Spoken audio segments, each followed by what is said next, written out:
The holidays are coming up and they're an exciting time, but just like we're talking already, they can also be a little bit of a chaotic time. Figuring out how to actually enjoy the holidays while also staying consistent with the routines that you're in. Sometimes it's like there's two things. It's like either not wanting to enjoy the holiday or not feeling like you can enjoy the holidays at all because you're having to study or you have an exam, maybe in January or something, or you're enjoying them and stop everything and then lose that momentum. So we want to figure out a way to create that balance so it's enjoyable and not also too stressful or overwhelming. The other thing that happens a lot when we go into the holidays is interacting with friends and family who like to catch up and ask how we're doing and see how our careers are going. And a lot of times that question can come up about exams. I wanted to just check in, like, how are you guys all feeling about holidays coming up? Is there any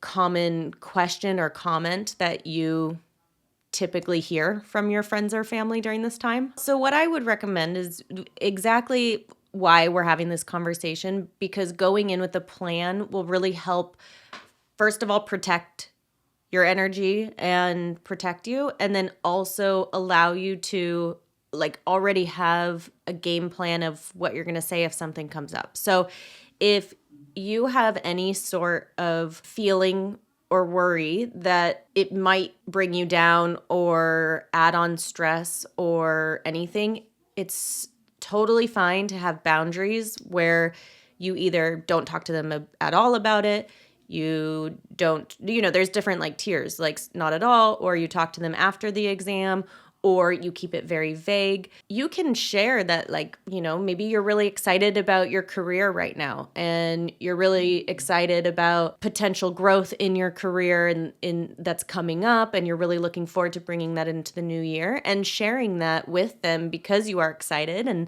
allowing them to be excited with you too, without necessarily being really specific about what that means. Right, because you don't have to necessarily there's nothing shameful about it or anything where you're feeling like you're having to be sneaky about it or not be able to share it, and also sharing what we're excited about is really fun with people. What I've learned a lot with goals, and because I have the same way, there's a few people and it's really hard to share news with because they are, they do it out of love because they have a lot of fear. And so they like to kind of put that on me. So if I have these ideas, it's, oh, well, what about this? Or, oh, well, have you thought about this? And it's because they have those worries. And so I have learned, I don't want those worries put on me. But so there's certain times where I'll share things.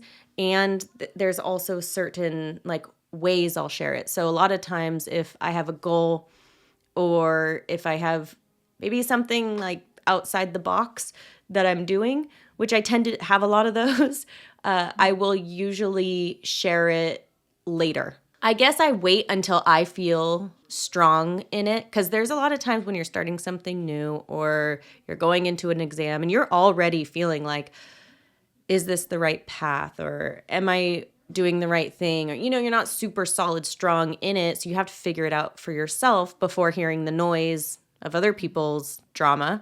So figuring it out for yourself. And then once you're feeling, okay, I feel good in this, where if someone does say something, I will feel strong enough to be able to either put up a boundary and move to something else, or be able to defend it where it's not going to break me. Does that make sense? One thing that I used to get a lot was, why is it taking so long? Because, of course, the people usually saying, why is it taking so long, have no idea what the process is like. And so they're not doing it necessarily to be spiteful or whatever. But I remember just having it be a question that had to figure out what I was going to say for that. So one response that I ended up just saying is just that, it's hard. It's a challenging process. And also I would always throw out the stats oh yeah, average time it takes for people to go through the exams is over 2 years. And so usually just by saying that, it's kind of I didn't need to say what year I was on or where I was, but just kind of leave it at that and normalize that it is a longer process. Because again, most people just don't really know. Like if you're going to talk to someone who's getting their doctorate, you're not going to say like, why is it taking so long? Because it's just society, it's more known. So that was one way I was doing. A lot of the questions that would come up from family during the holidays, it was more of me not educating them, but just very matter of factly saying, oh yeah, it's a long process, and then moving on or deflecting to something else like, oh, what are you looking forward to for next year? And then the other thing too that they can ask, or like, when are you going to pass?